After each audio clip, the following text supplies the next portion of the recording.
오늘 본문 말씀을 가지고 하나님이 하시는 일이라는 제목으로 말씀을 나누고자 합니다. 오늘 본문은 안디옥 지역에 교회가 세워졌습니다. 우리가 안디옥 교회 이렇게 불러볼 수 있겠습니다.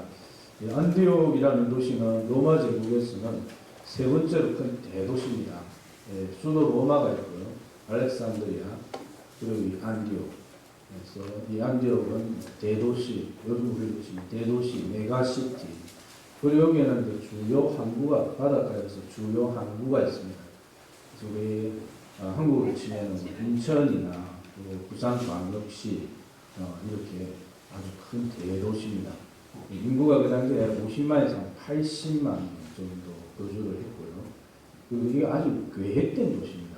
5대 도시인데 아주 계획적으로 이렇게 방향으로 도시를 만들었습니다. 오렌토스라는 강이 있는 그 강 하류에 삼각도 지역에 이렇게 도시를 세우고, 그리고 그 오후에 가지고 그 강가에서 바람이 도시로 싹 불도록 이렇게 아주 계획적으로 도시를 잘 만들었습니다.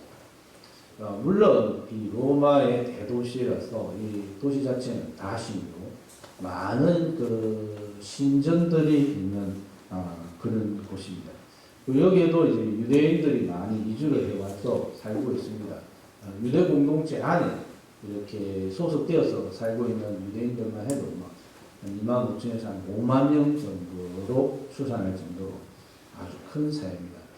그리고 이 당시 이제 로마는 로마 신들이 그 윤리적으로 도덕적으로 사람들보다 못해요.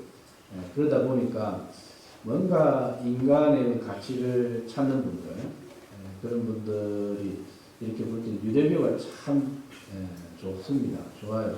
그래서 유대교로 개종은 하지 않았지만 유대교의 꼬감을 가지고 유대교의 그런 어떤 사상이나 종교에 대해서 이렇게 심취해 있는 고넬료 같은 이런 분들이 많았습니다. 안디옥에도 이런 분들이 많았기 때문에 기독교가 잘 이렇게 전파될 수 있는 그런 어떤 인프라가 잘 구축되어져 있었고요.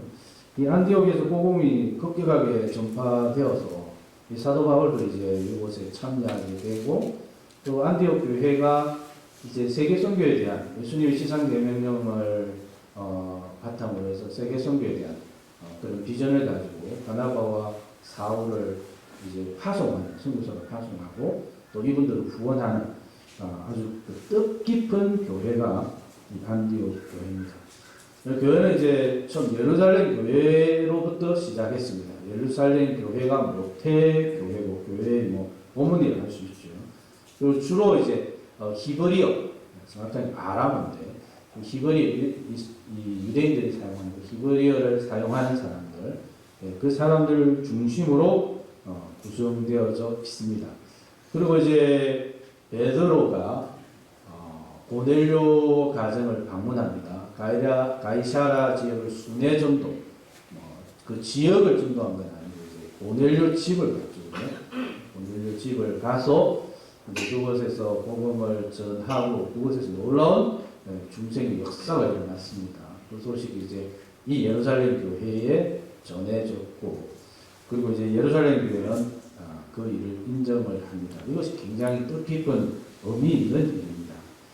하나님이 하신 일이라고 인정을 하고, 또 하나님께서 이방인에게도 생명에 이르는 이 회개를 전파하게 하셨구나 라고 이렇게 받아들입니다. 이 받아들이는 게 중요합니다. 그래서 고넬료 가정에서 시작된 그 교회도 우리와 같은 형제 자매가 있는 교회다. 그래서 교회가 하나가 되는 거죠. 그리고 이 안디옥 교회, 그 바탕에서 이제 이 안디옥 교회도 존재할 수 있는 겁니다. 그래서 이 안디옥 교회는 특별히 헬라어를 사용하는 이방인들이 많이 있는 교회고요. 스데반의 순교와 또 그에 이어지는 기독교인들의 이런 박해를 통해서 많은 사람들이 예루살렘을 떠나야 됐고, 가다 보니 안디옥까지 왔고, 거기에서 어떤 이는 유대인들이 전했지만 또 어떤 이들은 한 80만이 산다고 치면 유대인들 5만밖에 안 사는데 73만이라는 사람들이 있으니까 헬라어를 쓰는 사람들은 또 헬라어를 쓰는 이방인들이 복음을 전했겠죠. 그 사람들이 복음을 받아들이더라고요. 그래서 이 베드로를 통해서 이루어진 원칙이 있는데 이방인들에게도 복음을 전하면 하나님께서 역사하신다. 이방인들도 구원 얻더라 하는 이 원칙이 하나, 길이 하나, 조그마한 잘 보이지 않는 산책로 길이 하나 생겼는데 안디옥에서 이것이 그냥 고속도로처럼 확장되어서 버리더라는 것이죠. 오늘 본문을 통해서 저는 하나님이 하신 일은 복음 전파의 기폭제를 준비하셨다. 이겁니다. 한번 따라하겠습니다. 복음 전파의 기폭제를 준비하셨습니다. 기폭제 하면 조총이 생각납니다. 인지미라는 조총. 이 기폭제라는 것은 작은 변화를 줬더니 그 변화 때문에 엄청나게 큰 효과나 결과를 일으키는 이런 결정적인 계기, 이걸 기폭제라고 합니다. 이 기폭제가 분야마다 비슷한 것들이 있는데 사용하는 용어가 조금씩 다릅니다. 화학에서 이걸 촉매제라고 해요. 기상학에서는 여기 나비 효과라고 합니다. 나비 효과. 브라질에서 나비가 날개짓을 하면 했더니 미국의 텍사스에서 토네이도가 확 일어나더라고요. 조그마한 변화가 큰 변화를 일으킵니다. 조금씩 비슷한 용어들이 있습니다. 물리학에서 카이오스 이론이라고 조금씩 발전을 했어요. 성경에서도 이 기폭제와 관련되는 굉장히 좋은 사례가 있는데 저는 이걸 요아스의 상자다 이렇게 말하고 싶어요. 요아스가 7세의 왕이 되는데 이 아달랴라는 이 북이스라엘 출신의 이 여인이 왕자들을 싹 다 죽이고 자기가 여왕이 됩니다. 그때 살아남았던 이 핏덩어리가 하나 있는데 걔가 요아스입니다. 성전에 피신을 해서 그렇게 해서 7년을 지내요. 그러니까 성전이 자기 집이요, 은신처요, 놀이터요, 또 여기 성전이요, 막 이런 것입니다. 극적으로 이제 7세의 왕이 되고 성전에서 지금 생명을 구원받았고 또 왕이 되는 이런 과정들이 있었기 때문에 성전에 대해서 아주 깊은 애정이 있는 거죠. 왕이 되고 나서 보니까 자기 공부를 좋은데 성전은 개판이거든요. 아달랴가 완전 개판으로 만들어놨단 말이죠. 그래서 제사장과 레위 사람들에게 우리가 성전 수리를 합시다.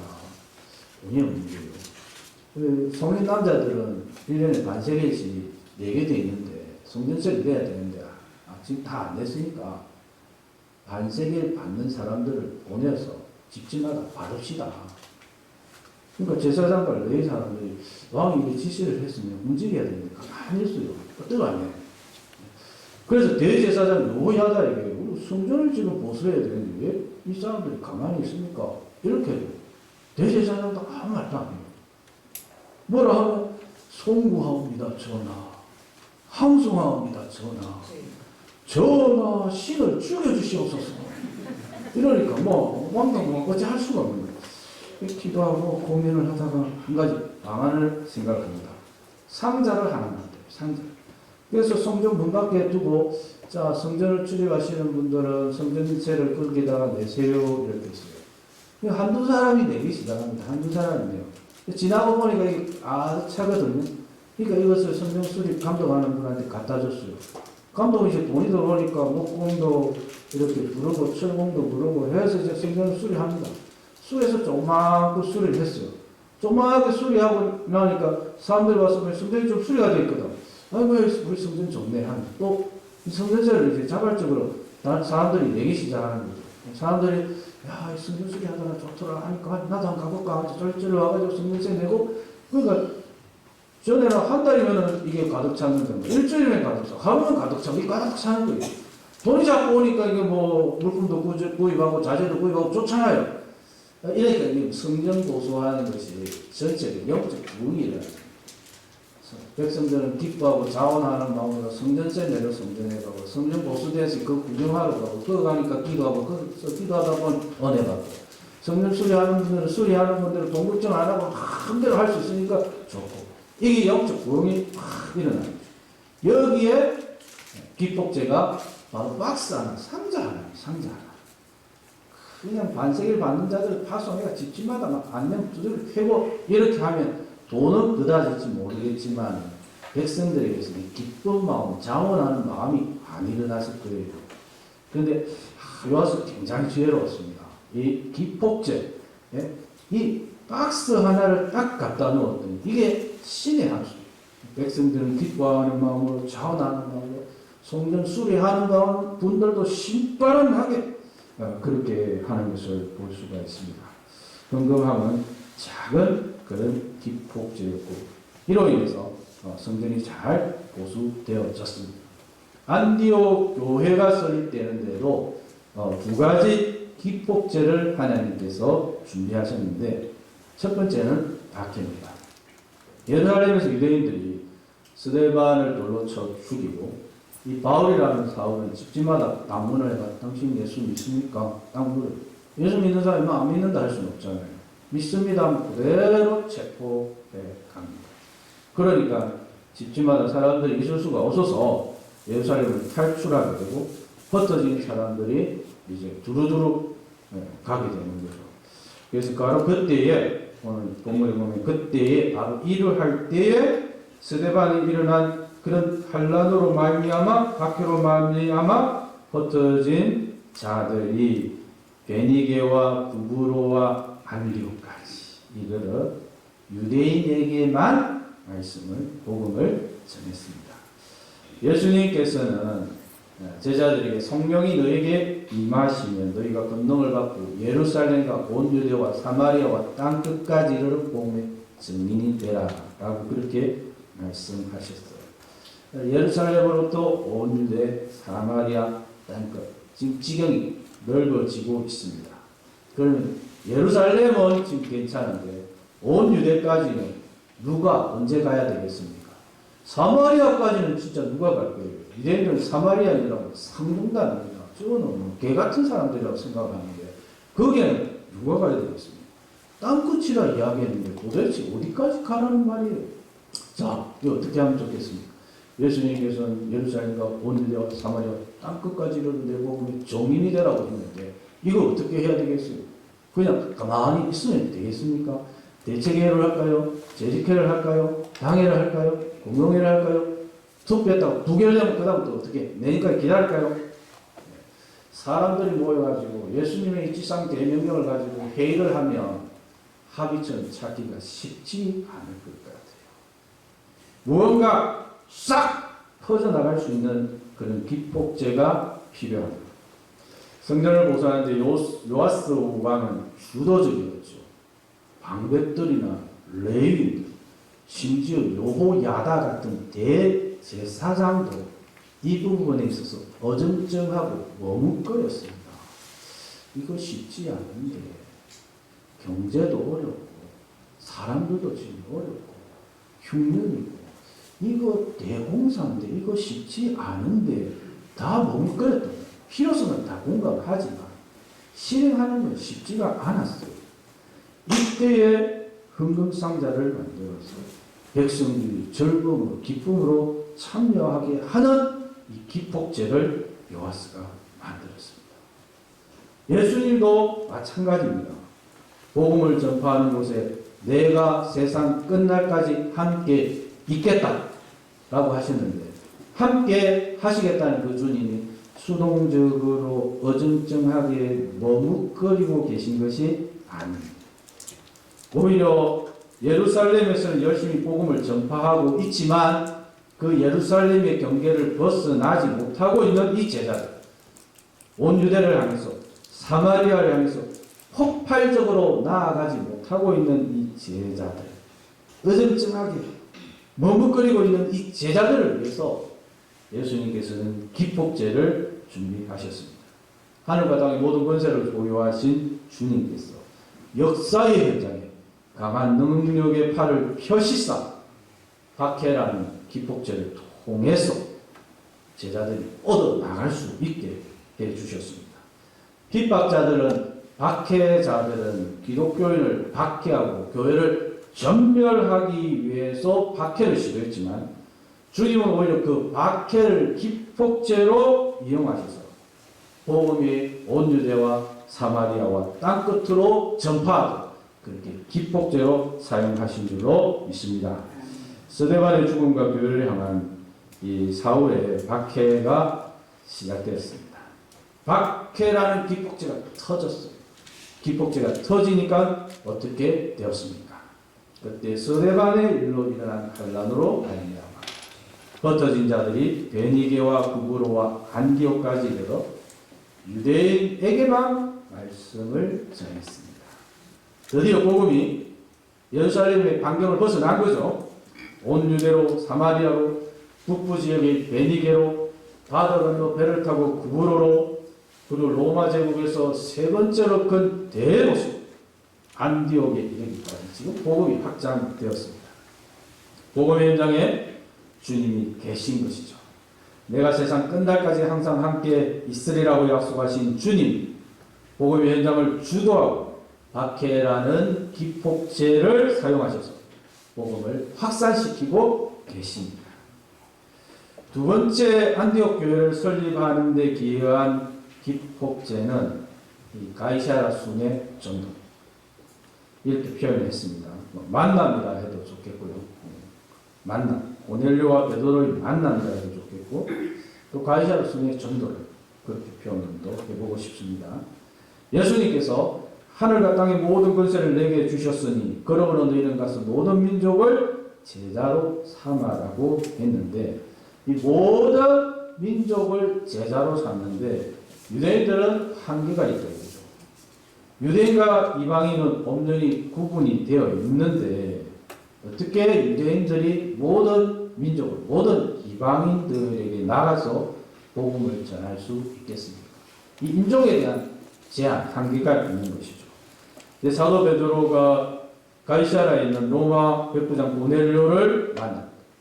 베드로가 가이사랴에 순회 전도를 복음이 유대인에서 모든 민족으로 전파되는 이 작은 기폭제가 바로 여기에서 이루어진 것입니다. 사도 베드로와 로마 백부장 고넬료의 만남, 유대인과 이방인이 함께 지내고 유대계 사이에서 근기시하는 이 일이 이제 해소가 되는 것입니다. 예루살렘에서는 이 소식을 듣고 즉각 베드로를 항의하기도 했지만 베드로의 답변이 무엇입니까? 내가 누구에게 하나님을 능히 받겠느냐? 할례자가 무할례자의 집에 들어가서 밥을 먹었든지 국을 떴든지 숟가락을 놓았든지 젓가락을 들었든지 이건 베드로가 하고 싶어서 한 일이 아니다 이거죠. 하나님이 전적으로 하신 일입니다. 그래서 항의했던 할례자들은 하나님이 행하신 일이라는 말에 아멘으로 받아들였습니다. 이 부분이 중요하죠. 누가가 베드로와 고넬료의 이 만남, 가이사랴의 순회 전도에 대해서 이렇게 구구절절히 기록하고 있는 이유입니다. 예루살렘 교회에서 할례자들이 이방인을 향해서 복음 전파하는 것에 대해서 그대로 받아들입니다. 그러므로 통해서 이제 유대인들이 자유롭게 모든 민족을 향해서 안디옥에서도 유대인뿐만 아니라 헬라어를 쓰는 사람들에게까지 자유롭게 복음을 전할 수 있는 이 기폭제가 터진 것입니다. 이방인과 밥을 함께 먹어도 됩니까? 안 됩니까? 그런 것이 중요한 것이 아니라는 것입니다. 복음 전파는 하늘과 땅의 모든 권세를 소유하신 우리 주님이 주도하시는 주님의 초우주적 프로젝트입니다. 주님이 이 일에 올인하셨고 목숨까지 내어놓으셨습니다. 주님이 곧 베드로를 향해서 고넬료 집으로 가라고 하신 것이죠. 생각을 바꾸고 관점을 바꾸란 말입니다. 한 영혼을 만나서 복음을 전하는 것이 중요합니다. 하늘에 계신 분이 우리를 구원하시기 위해서 이 땅에까지 내려오셨는데 유대인이라고 이방인 집에 들어가면 된다 안 된다 할례자라고 무할례자라고 같이 밥을 먹으면 된다 안 된다 이런 낡은 사고방식에서 벗어나는 것이죠. 베드로가 고넬료를 만나고 예루살렘 교회는 이를 하나님의 역사로 받아들입니다. 이 작은 사건이 복음 전파의 기폭제가 되어서 안디옥에서 놀라운 역사가 일어난 줄 믿으시기 바랍니다. 예루살렘에 임한 밖으로 많은 사람들이 예루살렘을 떠났습니다. 혹자는 북쪽의 베니게로, 혹자는 배를 타고 구브로 섬으로, 혹자는 로마 제국 제3의 도시 안디옥까지 왔습니다. 이분들은 여기까지도 왔어도 같은 유대인들을 보면 예수 부활, 예수 소망, 예수 천국을 전했습니다. 그런데 안디옥으로 피신한 분들 중에 구브로와 구레네 출신 이분들. 구브로는 안디옥에서 배 타고 조금만 가면 있는 섬인데 구레네 예루살렘에서 2000km까지 가야 돼요. 오늘 아프리카 리비아에 있는 도시입니다. 이런 분들이 헬라인에게도 복음을 전했더니 그 이방인들이 복음을 듣고 예수님을 영접하는 중생의 역사가 일어났습니다. 대단히 놀라운 일입니다. 주의 손이 그들과 함께 하시니 주님의 손이란 주님의 능력을 의미합니다. 주님의 손이란 주님의 성령을 의미합니다. 예수님이 주님이라고 전파될 때 주님의 능력이 역사하시고 주님의 성령이 역사하시고 구원 얻는 역사, 수많은 사람들이 예수님을 영접하고 예수님께 돌아오는 역사가 안디옥에서 일어났습니다. 교회사 내에서도 이런 복음 전파의 기폭적인 사례는 다양하게 많이 나타납니다. 하나님은 역사 가운데 다양한 기폭제를 사용하셔서 복음을 확장시키고 생명에 이르는 대계를 전파하셨습니다. 역사 가운데 다양한 기폭제의 예로서 저는 로마 제국에 있었던 흑사병을 이야기하고 싶습니다. 주 165년 마르투스 아우렐리우스라는 황제가 통치할 때에 흑사병이 로마 제국 전역을 덮어버렸습니다. 15년 동안 흑사병이 창궐했는데 그동안 로마 제국 인구의 3분의 1이 죽습니다. 마르쿠스 아우렐리우스 가장 지적인 왕으로 황제로 통용되는데 이분도 흑사병에 죽습니다. 100년 뒤에 흑사병이 다시 한번 로마 제국을 덮어버립니다. 제국의 뿌리 자체가 완전히 흔들려버려요. 가족들, 친구들, 공직자, 기부인들, 귀족들, 미국들, 그 막강한 로마의 병사 속수무책으로 죽습니다. 이런 전염병이 창궐할 때 이런 전염병에 대해서 우리가 어떻게 해야 될까 하는 매뉴얼 자체가 없었어요. 누구도 경험해보지 못한 세상이었습니다. 흑사병이 처음 창궐했을 때 로마에서 가장 유명한 의사 선생님이 갈렌이라는 분이 있었는데 이분은 감염되면 큰일 나겠다 싶어가지고 자기 고향에 있는 별장으로 도망가 버립니다. 부유한 의사 선생님 그리고 이거 감염되면 큰일 난다 그리고 자기 별장이 있으니까 어떻게 하겠지만 대부분의 사람들은 이 병에 대한 지식도 없고 도망갈 데도 없고 속수무책으로 다 죽었습니다. 근데 이렇게 죽다 보니까 사람들이 한 가지는 알게 돼요. 환자와 접촉하면 안 되는구나. 환자와 접촉하면 나도 걸리는구나. 이거는 이제 보편적으로 알게 되었어요. 그러고 나니까 일어나는 일이 뭐냐면요. 자기 남편이든지 조강지청 아내든지 토끼 같은 자식이든지 7대 그 집안 7대 독자 아들이든지 심지어 부모님이든지 평생을 함께 전선에서 서로 덕을 지켜줬던 전우든지 상사나 부하나 친구나 친척이든지 누구든지 간에 병세의 첫 정세가 나타나면 이 환자와의 접촉 가능성을 줄이기 위해서 그 환자를 이제 정세 약간 나타난 건데 길거리에 갖다 버렸어요. 그런 연유로 길거리에는 죽은 시체들도 쌓여있고 이제 각 병에 걸렸는데 아직은 팔팔해요. 그 정세만 좀 나타났지. 그런 사람들도 길거리에 처음지가 있었고 그리고 이제 막 도시가 마비가 되니까 개나 쥐 같은 것들이 이 도시 안에 있는 이 짐승들이 길거리로 다니면서 그런 죽어가는 사람들을 뜯어먹고 완전히 개판이었죠. 그런데 사람들을 정말 힘들게 하는 게 있는데 질병도 무섭죠. 언제 내가 걸리면 언제 내가 저 길거리에 쫓겨날지 그것도 힘든데 또 한편으로는 이처럼 이 사랑하는 사람을 갖다 버렸다는 미안함, 죄책감, 자책감, 슬픔 이런 것들이 도시의 제국을 쫙 덮었습니다. 도대체 어떻게 하면 좋습니까? 전염병에 감염되면 길거리에 버려지고 나도 언제 전염병에 걸릴지 모르고 나도 내 사랑하는 사람을 갖다 버렸는데 도대체 여기에서 무엇을 어떻게 하면 좋습니까? 기도라도 할까요?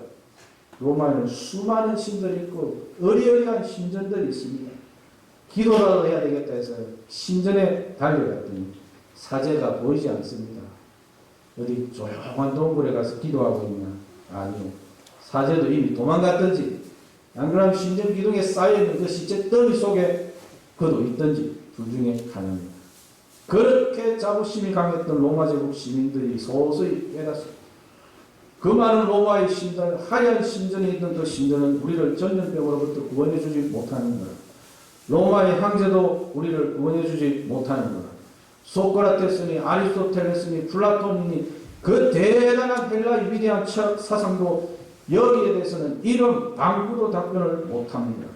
신에 대한 두려움과 경외, 우리 인간들이 만든 멋들어진 법, 위대한 사상과 문화와 철학, 지금까지 질서를 유지하고 제국을 건설했던 모든 인프라와 인간의 자부심이 깡그리 무너졌어요. 가족이 가족을, 친구가 친구를, 사제가 신도를 갖다 버리는 이런 지옥 같은 현실에 대해서 누구든지 좋습니다. 그건 이래서 저런 것이라고 무엇이라도 좋으니 말 한마디 해주시오. 누구 답을 해줄 수 있는 사람이 없어요. 누구든지 좋으니 속 시원하게 사이다 같은 한마디 좀 해주세요. 하지만 아무도 말이 없어요. 그 잘난 원로원들, 그 잘난 정치인들, 말 좀 한다는 사람들은 다 저 멀리 별장으로 가 있든지 길거리 시체 더미 속에 있든지. 그런데 이 비참한 현실에 기독교인들이 답을 보여주고 있었습니다. 답을 말하는 것이 아니라 이분들은 온몸으로 보여주었어요. 그 당시 기독교인들은 이 세상은 끝이 아니라 천국을 향하여 가는 여정입니다. 인생에는 우리가 알 수 없는 수많은 시험이 있습니다. 이분들이 다 기독교인들은 자신들이 알지도 모르는 환자들을 방문하고 그들을 간호했습니다. 어떤 이들은 간호하다가 죽기도 했지만 어떤 이들은 지극정성으로 간호를 하여서 회복되는 일들도 일어났습니다. 그렇게 살아난 사람들이 한 사람, 두 사람 엄청나게 많아졌어요. 기독교인들이 생명을 걸고 환자를 돌보았기에 따뜻한 물을 제공하고 음식을 제공했더니 기력을 회복하고 원기를 회복하고 면역력을 회복해서 살아남은 사람들이 수두룩 하더라고요. 어쩌면 로마 제국 3분의 1은 죽었지만 3분의 1은 살아남은 것이 기독교인들이 간호를 해주었기 때문에 그랬으리라고 합니다. 제2차 흑사병이 기폭제가 되어서 로마 제국 내에 기독교인들 숫자가 급격하게 증가합니다. 내 가족들도 나를 버리고 내 친구와 친지들도 나를 버렸는데 생명부지 한 번도 본 적이 없는 당신은 왜 당신의 고귀한 생명을 걸어가면서까지 나를 치료해 주십니까? 제대로 잠을 자지 못하고 24시간 병수발을 들던 그 기독교인은 피곤한 기색도 없이 얼굴에 미소를 짓고 대답합니다. 걱정하지 마십시오. 이 세상이 끝이 아닙니다. 죽음은 끝이 아니라 영원한 하나님 나라를 향하여 가는 관문입니다. 예수님은 죽음의 쇠사슬을 끊으시고 승리하셨습니다. 환자가 묻습니다. 예수님은 누구이십니까? 예수님은 당신이 죄를 위하여 십자가에 못 박혀 죽으시고 죽은 지 사흘 만에 부활하셨습니다. 지금도 하나님 보좌 우편에서 우리를 위해 기도하고 있습니다. 내가 언제 죽을지도 모르는데 나도 예수님을 믿을 수 있겠습니까?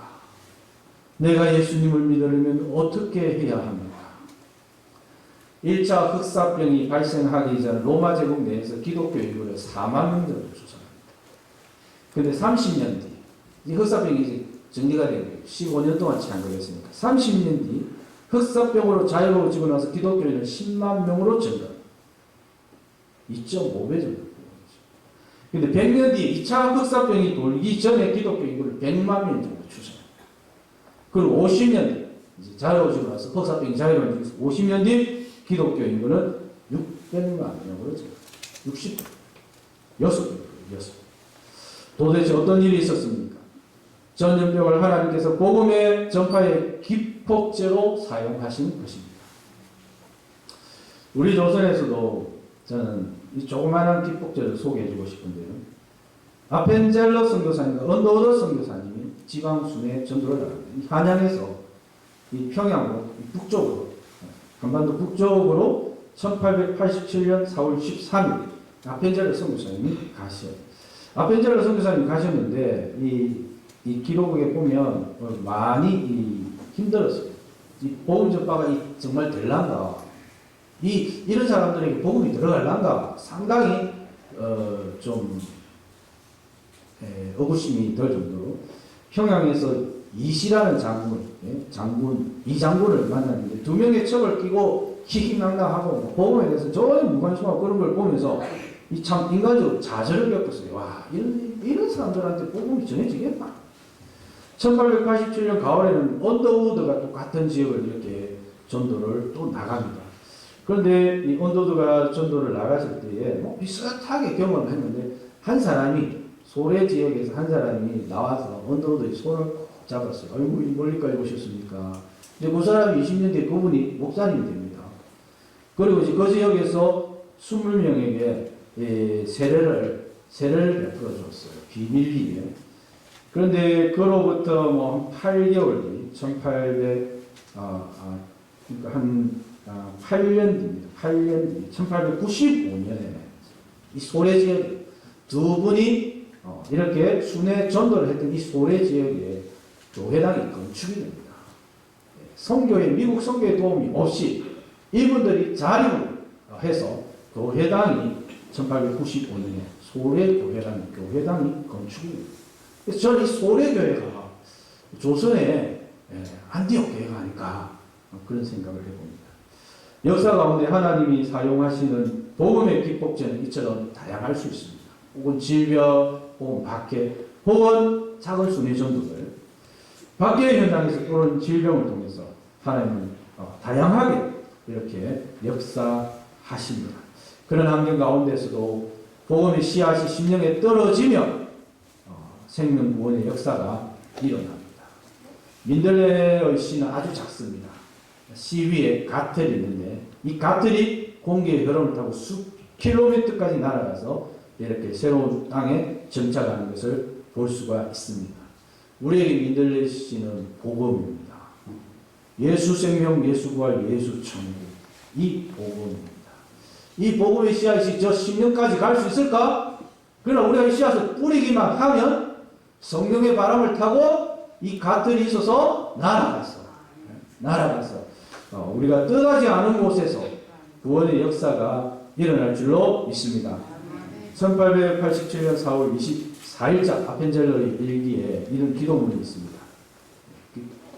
지금은 씨를 뿌릴 때다. 좋은 씨가 뿌려져서 풍부한 열매가 맺혀지게 하소서. 아펜젤러도 경험했듯이 정말 소망이 없는 것 같지만 복음의 씨앗을 뿌리니까 성령의 바람이 불어서 민들레 가틀에 바람이 흩날려 가듯이 수원한양뿐만 아니라 평양 또 이 조선의 전 지역에 중생의 역사, 거듭남의 역사가 일어났습니다.